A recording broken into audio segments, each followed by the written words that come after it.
ഈശോ പറയുന്നു, ദൈവത്തിനുള്ളത് ദൈവത്തിന് കൊടുക്കുക, മനുഷ്യനുള്ള ആദരവ് മനുഷ്യനുള്ളത് മനുഷ്യന് കൊടുക്കുക. നമുക്ക് ഭൂമിയിൽ മാനുഷികമായ അധികാരങ്ങളുണ്ട്, നിയമങ്ങളുണ്ട്. അവയ്ക്ക് അർഹിക്കുന്ന ആദരവും അംഗീകാരവും അതിന് കൊടുക്കണം. ദൈവത്തിന് കൊടുക്കേണ്ടത് ദൈവത്തിന് കൊടുക്കണം. അപ്പോൾ നമ്മൾ ചോദിക്കുന്നു, എന്താണ് ദൈവത്തിനുള്ളത്? നമ്മുടെ എന്തൊക്കെയാണ് ദൈവത്തിന് ഉള്ളത്? ഒരു ഉദാഹരണത്തിന്, നമ്മുടെ സമയം ആരുടേതാണ്? ദൈവത്തിൻ്റെതാണ്. നമ്മുടെ സമ്പത്ത് ആരുടേതാണ്? ദൈവത്തിൻ്റെതാണ്. നമ്മുടെ ഭൂമി ആരുടേതാണ്? ദൈവത്തിൻ്റെതാണ്. നമ്മുടെ ശരീരം ആരുടേതാണ്? ദൈവത്തിൻ്റെതാണ്. നമുക്ക് നമ്മെ സഹായിക്കാനായിട്ട് നമ്മുടെ ബന്ധുമിത്രാദികളുണ്ട്, അവർ ആരുടേതാണ്? നമ്മുടെ മക്കൾ ആരുടേതാണ്? നമ്മുടെ ജീവിത പങ്കാളി യഥാർത്ഥത്തിൽ ആരുടേതാണ്? ദൈവത്തിൻ്റെതാണ്. Praise the lord. മക്കൾ ദൈവത്തിൻ്റെതാണ്, ജീവിത പങ്കാളി ദൈവത്തിൻ്റെതാണ്, ഭൂമി ദൈവത്തിൻ്റെതാണ്, ആകാശം ദൈവത്തിൻ്റെതാണ്, നമുക്കുള്ള വീട് ദൈവത്തിൻ്റെതാണ്, നമ്മുടെ വാഹനങ്ങൾ ദൈവത്തിൻ്റെതാണ്. അപ്പോൾ നമ്മൾ തന്നെ ആരുടേതാണ്? ദൈവത്തിൻ്റെതാണ്. Praise the lord. ഹല്ലേലൂയ. അപ്പോൾ ദൈവം പറയാണ്, ഈശോ പറയാണ്, ദൈവത്തിനുള്ളത് ദൈവത്തിന് കൊടുക്കുക. Praise the lord. ഹല്ലേലൂയ, ഹല്ലേലൂയ. അപ്പോൾ ചോദ്യം എങ്ങനെയാണ്? ദൈവത്തിനുള്ളത് നമ്മൾ ദൈവത്തിന് കൊടുക്കുന്നുണ്ടോ? ഇനി ഇന്നത്തെ സുവിശേഷവും പശ്ചാത്തലവുമായി ബന്ധപ്പെട്ട് ഈശോയുടെ അടുത്ത് വന്ന് ചോദിക്കുന്ന ആളുകൾ ഫരീസേയരുടെ ശിഷ്യരും ഹെറോദോസ് പക്ഷക്കാരുമാണ്. അതായത് ഫരീസേയരെന്ന് പറയുന്നത് നിയമവും മതവും മതാനുഷ്ഠാനങ്ങളുമൊക്കെ നന്നായി പാലിക്കണമെന്ന് കൃത്യനിഷ്ഠതയോടുകൂടെ ശാഠ്യം പിടിച്ചിരുന്നവരാണ് അവരും. അതുപോലെ തന്നെ ഹെറോദോസ് പക്ഷക്കാരെന്ന് പറയുമ്പോൾ ആ പേരിൽ നിന്ന് നമുക്ക് മനസ്സിലാവുന്നത് രാജ്യം ഭരിച്ചിരുന്ന ഹെറോദോസുമായി പക്ഷം ചേർന്നിരുന്നവർ, അതായത് അവരൊരു പൊളിറ്റിക്കൽ ഗ്രൂപ്പാണ്. ഫരീസേയരുടെ ശിഷ്യരെന്ന് പറയുമ്പോൾ നമ്മൾക്ക് മനസ്സിലാവുന്നു അതൊരു റിലീജിയസ് ഗ്രൂപ്പാണ്. മതനിഷ്ഠ പ്രചരിപ്പിക്കുന്നവരും രാഷ്ട്രീയമായ കാര്യങ്ങളിൽ ഏർപ്പെടുന്നവരും. ഇവർ ഒരുമിച്ച് ചേരാൻ സാധാരണ രീതിയിൽ ഒരു സാധ്യതയുമില്ല. Praise the lord. അവർ രണ്ടും രണ്ട് ഗ്രൂപ്പാണ്. പക്ഷേ അവർ ഒരു പ്രത്യേക കാര്യത്തിന് വേണ്ടി ഒരുമിച്ച് കൂടുകയാണ്. എന്താണ് ആ കാര്യം?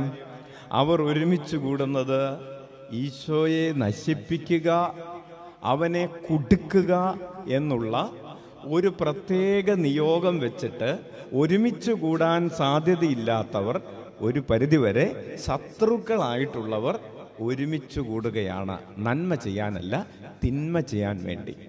Hallelujah, hallelujah. ചില സമയങ്ങളിലെങ്കിലും അങ്ങനെ സംഭവിക്കാറുണ്ട്. ഒരു ബന്ധവുമില്ലാത്ത ചില ആളുകൾ ഒരുമിച്ച് കൂടും വേറൊരാളെ നശിപ്പിക്കാൻ വേണ്ടിയിട്ട്. അതുമാത്രമാണ് അവരുടെ പൊതുവായിട്ടുള്ള അജണ്ട. അതവിടെ നിൽക്കട്ടെ. ഈശോയുടെ അടുത്ത് വന്ന് ഇവർ ചോദിക്കുന്നു. ഈശോയ്ക്ക് ഇവരുടെ ഉദ്ദേശമൊക്കെ മനസ്സിലാവുന്നു.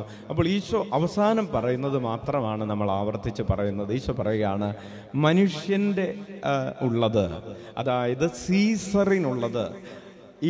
ഇവരുടെ കയ്യിലുണ്ടായിരുന്ന ധനാറയിൽ രേഖപ്പെടുത്തിയിരിക്കുന്നത് സീസറിൻ്റെ തലയും സീസറിൻ്റെ മുദ്രയുമാണ്, ലിഖിതവുമാണ്.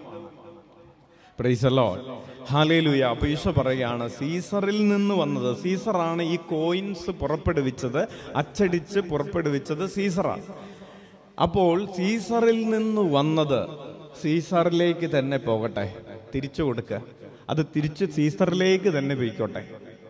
ഇനി ഈശോ പറയുകയാണ്, പക്ഷേ ദൈവത്തിൽ നിന്ന് വന്നത്, ദൈവത്തിൻ്റെ രൂപവും ലിഖിതവുമുള്ളത് ദൈവത്തിലേക്കും പോകട്ടെ. Hallelujah, hallelujah.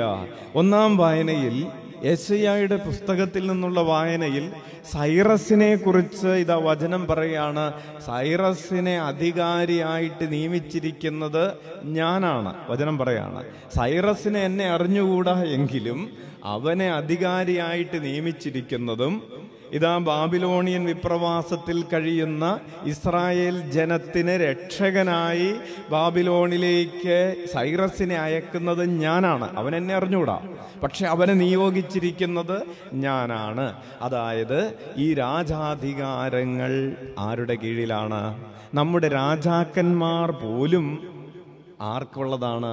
ദൈവത്തിനുള്ളതാണ്. മറ്റൊരു പ്രധാനപ്പെട്ടൊരു കാര്യം, ദൈവത്തിൻ്റെ രാജ്യത്തിന് അവസാനമുണ്ടാകുന്നില്ല, ഭരണത്തിന് അവസാനമുണ്ടാകുന്നില്ല, അത് നിരന്തരം നിലനിൽക്കുന്നതാണ്. പക്ഷേ ഭൂമിയിലുള്ള അധികാരങ്ങൾ താൽക്കാലികമാണ്. Hallelujah, hallelujah. നമ്മുടെ സമയം ഇപ്പോൾ പ്രിയപ്പെട്ടവരെ, അച്ഛൻ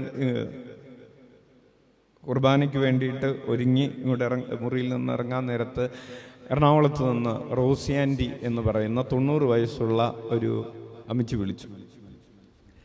കഴിഞ്ഞ ദിവസം സംസാരിച്ച് കഴിഞ്ഞപ്പോൾ അച്ഛന് ഒത്തിരി 10 വർഷത്തിലധികമായിട്ട് പരിചയമുള്ള ഒരു റോസി ആൻറ്റിയാണ്.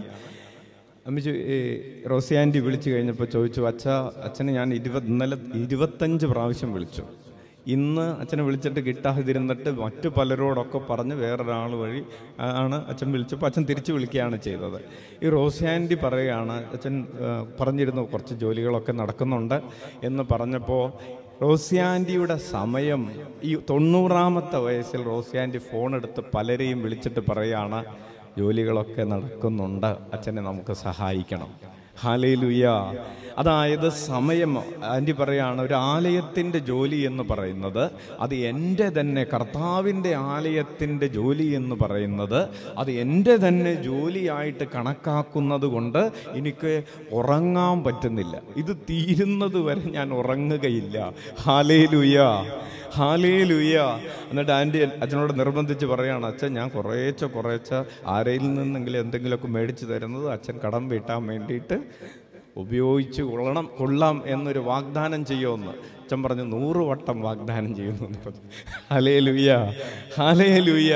പ്രിയപ്പെട്ടവരെ, അതുപോലെ ഇപ്പോൾ കഴിഞ്ഞ എത്ര ആഴ്ചകളായി നമ്മുടെ സഹോദരന്മാർ സണ്ണിച്ചേട്ടൻ്റെയും മനോജിൻ്റെയും ഒക്കെ നേതൃത്വത്തിൽ അങ്ങാടിക്കടവിൽ നിന്നും ആനപ്പന്തിയിൽ നിന്നൊക്കെയുള്ള നമ്മുടെ സഹോദരിമാരും സഹോദരന്മാരും ഒക്കെ എത്ര ആഴ്ചയായിന്ന് അച്ഛനിപ്പോൾ എണ്ണമൊക്കെ നിർത്തി. ഇത്ര ഞായറാഴ്ച ആവാൻ വേണ്ടിയിട്ട് ഇപ്പോൾ കാത്തിരിക്കുകയാണ്. പണ്ട് നമ്മൾ വ്യാഴാഴ്ച ആവാൻ വേണ്ടി കാത്തിരുന്നത് പോലെ ഇപ്പോൾ അവർ ഞായറാഴ്ച ആവാൻ വേണ്ടിയിട്ട് കാത്തിരിക്കുകയാണ്. വന്ന് ജോലികളൊക്കെ, അതായത് നമ്മുടെ ശക്തി, നമ്മുടെ ആരോഗ്യം ദൈവത്തിൻ്റേതാണ്, അത് ദൈവത്തിന് കൊടുക്കണം. നമ്മുടെ സമയം ദൈവത്തിൻ്റേതാണ്, ദൈവത്തിന് കൊടുക്കണം. നമ്മുടെ സമ്പത്ത് ദൈവത്തിൻ്റേതാണ്, ദൈവത്തിന് കൊടുക്കണം. നമ്മുടെ മക്കൾ ദൈവത്തിൻ്റേതാണ്, ദൈവത്തിന് കൊടുക്കണം. ദൈവത്തിന് കൊടുക്കാനുള്ളതാണ് എൻ്റെ മക്കളെന്ന ബോധ്യത്തോടുകൂടെ പ്രിയപ്പെട്ടവരെ മക്കളെ വളർത്തണം. ഈ ലോകത്തിന് ഭാഗം വെച്ച് കൊടുക്കാനുള്ളവരാണ് എന്ന ചിന്തയോടെ മക്കളെ വളർത്തരുത്. ലോകത്തിൻ്റെ എല്ലാ കാര്യങ്ങളും പഠിപ്പിക്കുന്നതിൽ നമ്മൾ ശുഷ്കാന്തിയുള്ളവരാണ്. ലോകത്തിൻ്റെ കാര്യങ്ങൾ പഠിപ്പിക്കുന്നതിൽ നമ്മൾ ശുഷ്കാന്തിയുള്ളവരാണ്. ഇന്നലെ ഒരു സഹോദരി വന്നിട്ട് പറഞ്ഞു, അച്ഛൻ എൻ്റെ കൊച്ചിന് ഇംഗ്ലീഷ് കൂട്ടി വായിക്കാൻ പറ്റുന്നില്ല. കൊച്ചുണ്ട്, അച്ഛൻ കൊച്ചിനെ നോക്കി. അച്ഛൻ ചോദിച്ചു, ഇംഗ്ലീഷ് കൂട്ടി വായിക്കാൻ പറ്റുന്നില്ലല്ലോ? ഇല്ല. എത്രാം ക്ലാസ്സിലാണ്? LKG കഴിഞ്ഞിട്ടുള്ളൂ. ഇംഗ്ലീഷ് കൂട്ടി വായിക്കാൻ പറ്റും. ശരിയാണ്, നല്ല കാര്യം, മാതാപിതാക്കൾക്ക് ആഗ്രഹം ഉണ്ടാവട്ടെ. പക്ഷേ അതിൻ്റെ ഒരു 100 ഇരട്ടി തീഷ്ണത പ്രിയപ്പെട്ടവരെ എന്തിനു വേണം? ദൈവീക കാര്യങ്ങൾ പഠിപ്പിക്കാൻ വേണ്ടിയിട്ട് വേണം. കാരണം ഈ മക്കളെ ദൈവത്തിന് കൊടുക്കാനുള്ളതാണ്. എൻ്റെ ജീവിത പങ്കാളി ആർക്ക് കൊടുക്കാനുള്ളതാണ്? ദൈവത്തിന് കൊടുക്കാനുള്ളതാണ്. എൻ്റെ മാതാപിതാക്കളെ ആർക്ക് കൊടുക്കാനുള്ളതാണ്? ദൈവത്തിന് കൊടുക്കാനുള്ളതാണ്. ദൈവത്തിനുള്ളത് ദൈവത്തിന് കൊടുക്കണം. കണ്ണുകളടക്കാം. നമ്മുടെ ശക്തി, നമ്മുടെ സമയം, നമ്മുടെ സമ്പത്ത്, നമ്മുടെ ബുദ്ധിശക്തി, നമ്മുടെ ശരീരത്തിൻ്റെ ശക്തികൾ, നമ്മുടെ വസ്തുവകകൾ, പ്രിയപ്പെട്ടവരെ, ഇതിൻ്റെ എല്ലാം ഉടമസ്ഥാവകാശം, പ്രൈമറി ഓണർഷിപ്പ് അത് ദൈവത്തിനുള്ളതാണ്. ആകാശവും ഭൂമിയും സൃഷ്ടിച്ചവൻ്റേതാണ് എല്ലാം. ഈ ഒരു ബോധ്യത്തോടുകൂടെ നമ്മുടെ ശരീരത്തിലെ ഓരോ കോശവും, ഓരോ തുള്ളി രക്തവും, നമ്മുടെ മനസ്സും ആത്മാവും കർത്താവിൻ്റെ രൂപവും ലിഖിതവും ഛായയും സാദൃശ്യവും പതിഞ്ഞു കിടക്കുന്നതാണ് എന്ന ബോധ്യത്തോടുകൂടെ ഈ വചനങ്ങൾ നമ്മെ നവീകരിക്കാൻ ആഗ്രഹിച്ച് ദൈവത്താൽ രക്ഷിക്കപ്പെട്ടവരും തിരഞ്ഞെടുക്കപ്പെട്ടവരുമാണ് എന്ന ബോധ്യത്തോടുകൂടെ നമ്മെ തന്നെ ഈശോയ്ക്ക് സമർപ്പിച്ച് കരങ്ങൾ ഉയർത്തി 11 പ്രാവശ്യം യേശുനാമം വിളിച്ച് വചനം